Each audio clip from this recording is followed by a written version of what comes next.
देखिए, तो अंग्रेजों से लड़ने के लिए प्रत्यक्ष रूप से अंग्रेजों से लड़ने के लिए कांग्रेस पार्टी की क्या हुई बताओ? स्थापना। यह स्थापना कब होती है? 1885 ईस्वी में। इस कांग्रेस पार्टी में कई बड़े-बड़े नेता थे। बहुत सारे बड़े-बड़े नेता, भारत के जितने भी बुद्धिजीवी नेता थे, वो सभी बड़े-बड़े नेता इसी कांग्रेस पार्टी में शामिल थे। तो इस कांग्रेस पार्टी में जो सबसे प्रमुख नेता थे वो कौन थे बताओ? महात्मा गांधी। तो कौन थे? महात्मा गांधी। सबसे बड़े नेता के रूप में महात्मा गांधी इस कांग्रेस पार्टी में थे, है ना? इन्हें राष्ट्रपिता की भी उपाधि मिली है हमारे महात्मा गांधी को। फिर होता क्या है कि महात्मा गांधी की क्या हो जाती है? मृत्यु। मृत्यु कब हो जाती है इनकी बताइए? 30 जनवरी 1948 को इनकी क्या हो जाती है? मृत्यु हो जाती है।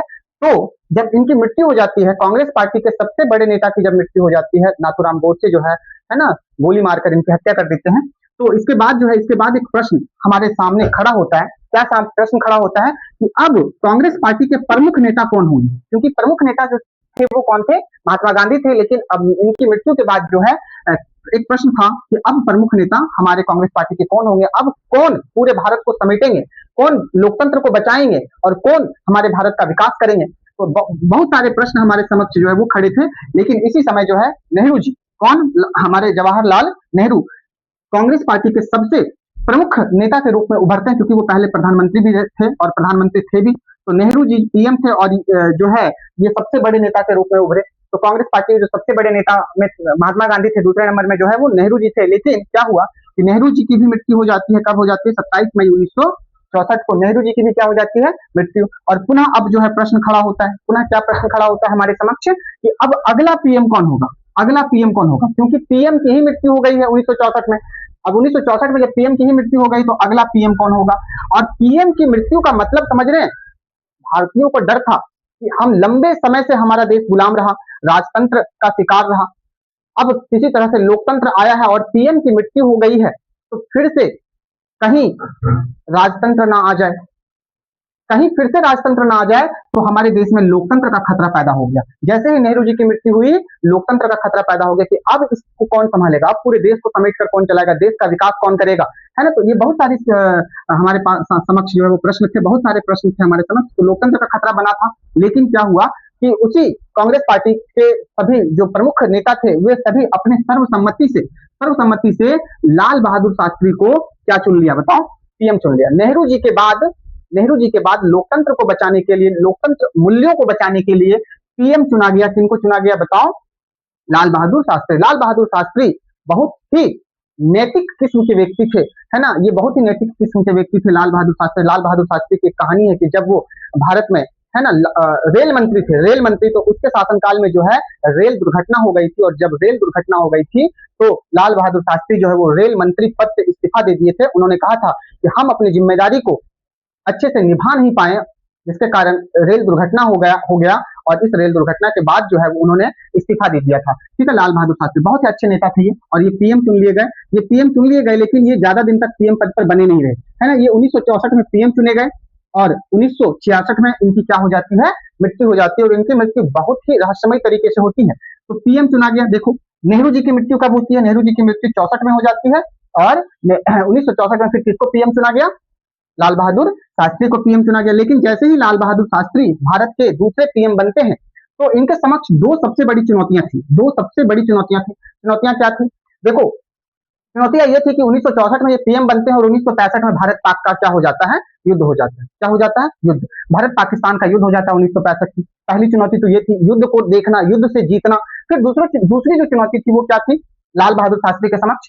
हाल में ही, मतलब उसके 3 साल पहले ही, 2 साल पहले ही 1962 में भारत और चीन का क्या होता है? युद्ध होता है। आप लोगों को बताए थे। तो 1962 में भारत चीन युद्ध होता है और इस युद्ध में भारत का बहुत ही बुरा हाल हो जाता है और बुरा परिणाम आता है। और बुरा परिणाम क्या आता है? भारत में भूखमरी बहुत जोरों से आ जाती है, गरीबी बहुत जोरों से आ जाती है। यानी कि बुरा परिणाम भारत चीन युद्ध क्या लेकर के आया भारत में? भारत चीन युद्ध भारत में क्या लेकर के आया? भूखमरी और गरीबी।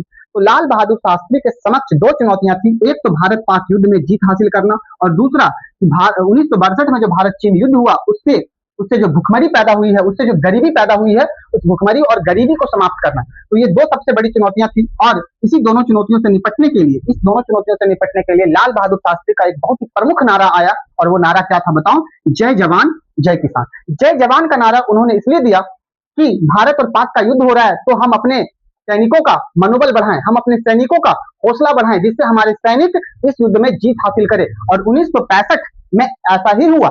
लाल बहादुर शास्त्री जय जवान का नारा देते हैं ताकि हमारे जवानों को हौसला मिले, और जय जवान का नारा दिया और भारत पाक युद्ध में भारत को क्या मिली बताओ? जीत मिली। और फिर जय किसान का नारा दिया। जय किसान का नारा क्यों दिया? क्योंकि जय किसान का नारा इसलिए दिया क्योंकि किसान अनाज को का उत्पादन कर रहे थे, खाद्यान्न उत्पादन कर रहे थे, इससे भूखमरी क्या होती?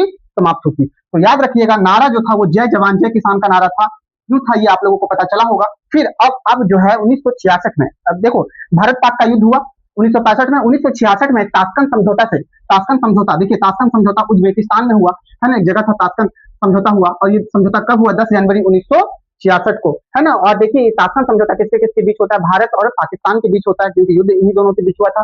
तो भारत की तरफ से कौन थे? शास्त्री जी थे, और पाकिस्तान की तरफ से कौन थे? अयूब खान थे। और शांति समझौता होता है, दोनों देश शांति के लिए जो है एक दूसरे से हस्ताक्षर करते हैं, एक दूसरे पे मतलब एक दोनों शामिल होते हैं और कागज पे हस्ताक्षर करते हैं, शांति समझौता हो जाता है। लेकिन 10 जनवरी 1966 को समझौता होता है, और फिर 11 जनवरी 1966 को मृत्यु हो जाती है किसकी? शास्त्री जी की। तो शास्त्री जी की मृत्यु कहाँ पे हो गई? उज्बेकिस्तान में, ठीक है। ताशकंद समझौता करते हुए, और रहस्यमयी तरीके से इनकी मृत्यु हुई। आज तक पता नहीं चल पाया कि इसकी मृत्यु कैसे हुई, लेकिन बहुत सारे रिपोर्ट, जब इनकी मृत्यु हुई तो इनका पोस्टमार्टम भी नहीं करने दिया गया, ठीक है। और इनको आनंद फानन में जो है इनका अंतिम संस्कार किया गया, ठीक है। तो रहस्यमयी तरीके से इनकी मृत्यु हो जाती है लाल बहादुर शास्त्री जी की, ठीक है। और जब लाल बहादुर शास्त्री जी की मृत्यु हो जाती है तो फिर हमारे समक्ष एक और प्रश्न खड़ा हो जाता है कि अब अगला पीएम कौन? अगला पीएम कौन? क्योंकि पीएम ही तो वास्तविक शक्ति, भारत में वास्तविक शक्ति, लोकतंत्र की शक्ति, वास्तविक शक्ति किसके पास है? हमारे पीएम के पास।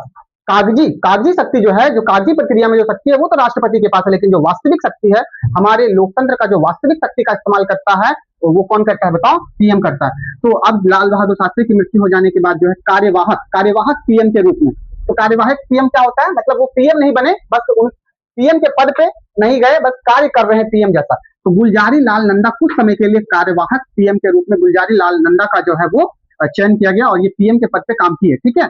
तो इस प्रकार से हम कह सकते हैं कि तीसरा प्रधानमंत्री के रूप में जो है वो गुलजारी लाल नंदा आए, लेकिन तीसरे पद के लिए ये एलिजिबल नहीं थे, मतलब ये कार्यवाहक थे, तो कुछ समय के लिए ये रहे। और फिर 1967 में चौथा आम चुनाव होता है ना। पहला आम चुनाव 1952 में, दूसरा आम चुनाव 1957 में, तीसरा आम चुनाव 1962 में, है ना। और इस प्रकार से चौथा आम चुनाव कब होता है? 1967 में। तो 67 में जो चौथा आम चुनाव होता है, तो इस पद में देखो, चौथा आम चुनाव होता है तो प्रधानमंत्री के पद के लिए 2 उम्मीदवार खड़े हुए। एक कौन खड़े हुए? मोरारजी देसाई, और एक कौन खड़ी हुई बताओ? इंदिरा गांधी, है ना। इंदिरा गांधी जो जवाहरलाल नेहरू की पुत्री थी, ठीक है। और इस प्रकार से 1967 में जो है कांग्रेस पार्टी में बहुत सारी दरारें आ गई थी, कांग्रेस पार्टी कमजोर पड़ गई थी, कांग्रेस पार्टी जो है वो पूरी तरह से कमजोर पड़ गई थी। लेकिन इंदिरा गांधी को इसमें जीत मिली, केंद्र में कांग्रेस पार्टी का सरकार रहा, लेकिन क्या है, पूरे राज्य में, भारत के अलग अलग राज्यों में कांग्रेस पार्टी क्या पड़ गई है? कमजोर पड़ गई है। और यही